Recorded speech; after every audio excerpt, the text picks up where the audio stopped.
Hello दोस्तों, आप देख रहे हैं फैक्ट पोस्ट और आपके साथ मैं हूं शहबाज। शो की शुरुआत कर रहे हैं जम्मू कश्मीर की खबर के साथ। आपको याद होगा कि जम्मू कश्मीर में गर्मी के मौसम में श्रीनगर से और सर्दियों के मौसम में जम्मू से सचिवालय और बाकी कार्यालय चलाए जाने की प्रथा रही है। लेकिन बीते कुछ सालों से ये व्यवस्था बंद हो गई थी, मगर अब दरबार मूव लागू करने को लेकर हलचल तेज हो गई है।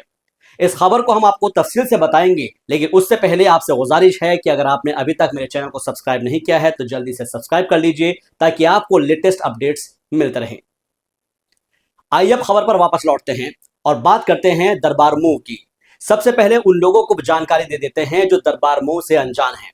दरअसल दरबार मूव की शुरुआत 1872 में महाराज रणवीर सिंह ने की थी, जिसके तहत पूरा एडमिनिस्ट्रेशन सर्दियों के मौसम में जम्मू शिफ्ट हो जाता था ताकि कश्मीर में होने वाली बर्फबारी से लोगों के काम ना रुक सके, और जब गर्मियों का मौसम आता था तो वापस से घाटी में लौट आते थे।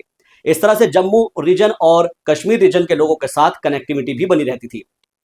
साल 2021 तक ये व्यवस्था जारी थी, लेकिन इस व्यवस्था को ये कहकर खत्म कर दिया गया कि जम्मू और श्रीनगर दोनों से राज्य सचिवालय नहीं चलाया जाएगा। मगर अब यह व्यवस्था फिर से शुरू होने जा रही है। दरअसल प्रशासनिक सचिवों और विभागों के प्रमुखों को निर्देश दिया गया है कि वे 11 नवंबर से जम्मू के सिविल सेक्रेटेरिएट में मौजूद रहे। इंडियन एक्सप्रेस की रिपोर्ट के मुताबिक 23 अक्टूबर को आदेश पारित किया गया है, जिसमें कमिश्नर संजीव वर्मा ने कहा है कि सिविल सचिवालय में प्रभावी रूप से कामकाज करने के लिए प्रशासनिक सचिवों और विभागों के प्रमुखों को यह आदेश दिया जाता है कि वे 11 नवंबर से जम्मू के सिविल सचिवालय में अपनी उपलब्धता सुनिश्चित करें। इसी आदेश में यह भी कहा गया है कि अधिकारी जरूरत पड़ने पर श्रीनगर के सिविल सचिवालय में भी मौजूद रहेंगे। इसमें कहा गया है कि एस्टेट डिपार्टमेंट इन अधिकारियों को रहने के लिए आवास मुहैया कराएं। आपको बता दें कि विधानसभा चुनाव के दौरान नेशनल कॉन्फ्रेंस और कांग्रेस दोनों ने ही दरबार मूव को दोबारा से लागू करने का वादा किया था। दरबार मूव को सबसे पहले 2020 में स्थगित किया गया था।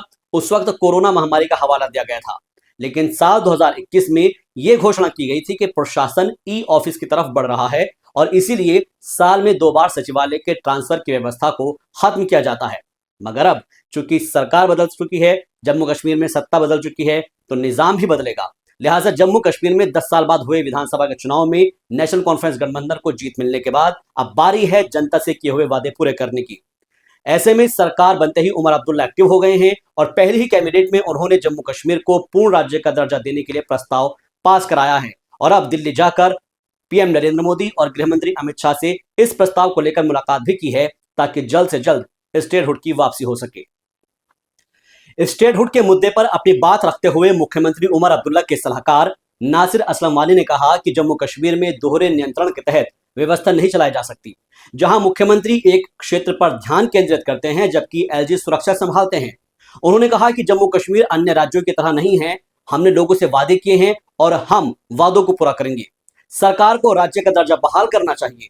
इसके साथ ही नासिर असलम वानी ने जम्मू कश्मीर की जनता से यह अपील की है कि थोड़ा सब्र रखें और चुनी हुई सरकार पर भरोसा रखें, क्योंकि नई सरकार का गठन 1 सप्ताह पहले ही हुआ है।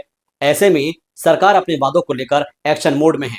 उन्होंने आश्वासन दिया है कि लोगों के मुद्दों का समाधान किया जाएगा और इसके साथ ही दरबार मूव को लेकर उन्होंने कहा कि मुख्यमंत्री उमर अब्दुल्ला ने पहले ही इसे बहाल करने के आदेश जारी कर दिए हैं, इसीलिए विरोध प्रदर्शन की कोई जरूरत ही नहीं है। आपको बता दें कि दरबार मूव की मांग को लेकर इंजीनियर रशीद ने धरना प्रदर्शन किया था, जिसको लेकर नासिर ने जवाब दिया है। नासिर वानी ने कहा है कि लोगों ने नेशनल कॉन्फ्रेंस को जनादेश दिया है और नेशनल कॉन्फ्रेंस लोगों की उम्मीदों पर खरा उतरेगी।